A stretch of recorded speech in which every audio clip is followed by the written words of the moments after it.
Welcome to day 13 of our STL course. Today is entirely focused on practicing what we have learned. We will reinforce the fundamentals of stacks and queues through hands-on coding problems.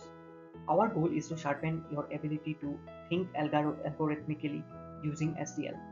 We have curated 4 stack problems and 4 queue problems, each covering different patterns and levels of difficulty. We will also discuss debugging methods, analyze time complexities, and walk through efficient solutions. Let's dive into this problem-solving adventure. Before we dive into coding, let's quickly refresh our understanding of stacks and queues. Stacks follow a last-in, first-out pattern, ideal for problems where the most recent element needs to be accessed first. Think function calls or undo operations. Operations like push, pop, and top are key. Queues, on the other hand, are first-in, first-out, used when order matters, like scheduling or buffering.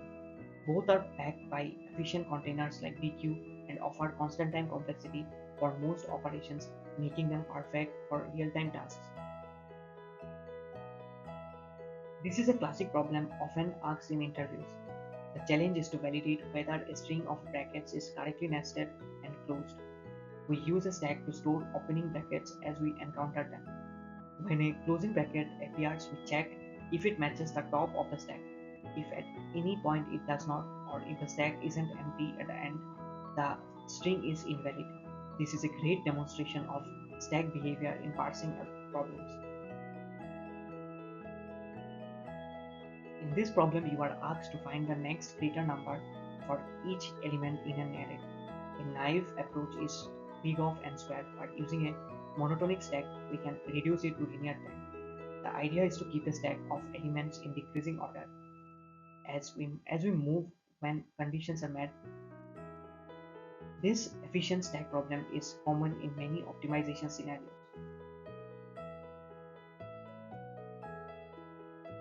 This one's a twist on the regular stack. Alongside standard stack operations, we need to retrieve the minimum element in constant time.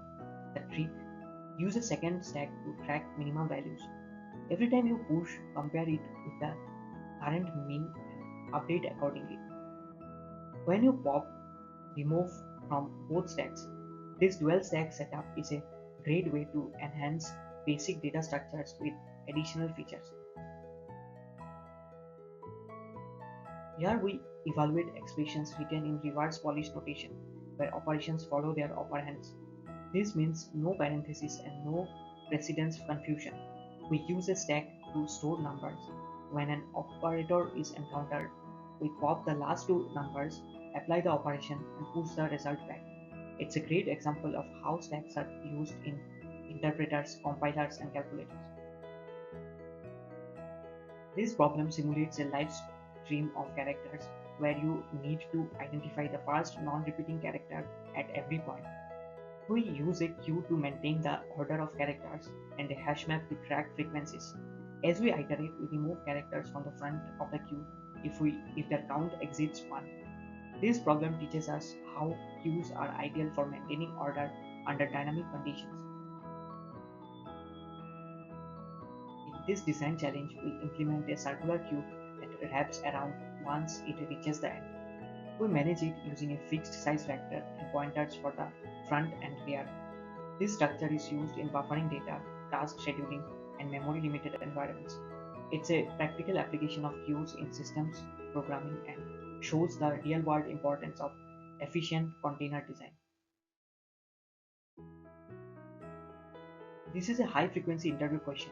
You are given an array and a window size, and you need to return the maximum element in each sliding window. A brute force approach works but isn't optimal.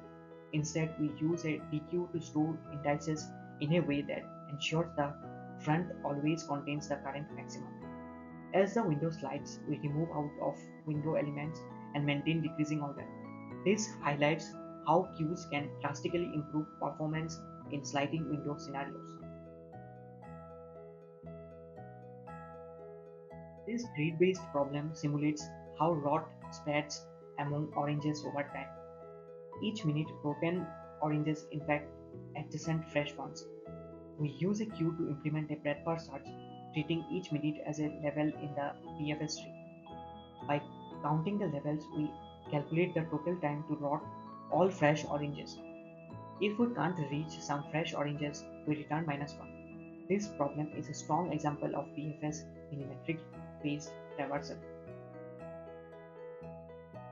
When debugging stack or queue problems, visualization is key. Use print statements to track changes in your container.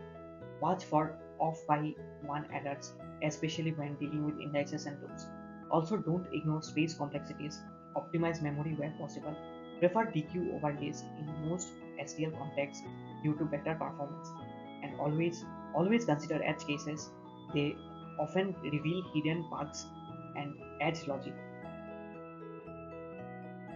Great job for today. To reinforce what we have learned, try solving at least 6 of the 8 problems.